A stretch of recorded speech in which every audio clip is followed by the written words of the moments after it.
Hello everyone, good morning. Samahan niyo ako magluto ng ingredients: cabbage, garlic, carrots, onion, bell pepper, onion leek and beef, and ito. Lagay tayo ng mantika, konti. Lagay natin ang ating sibuyas,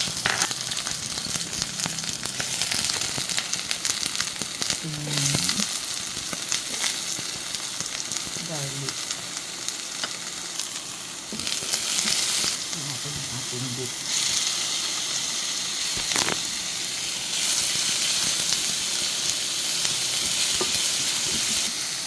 Lagay tayo ng black pepper,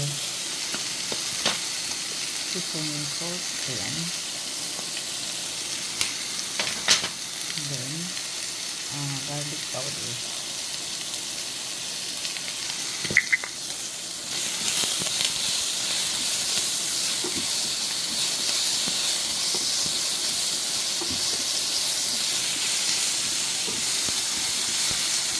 Lagyan natin ang ating mga gulay, repolyo, carrots, and bell pepper.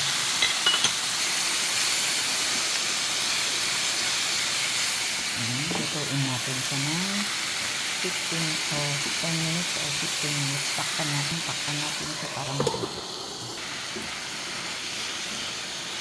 Ayan, luto na ang ating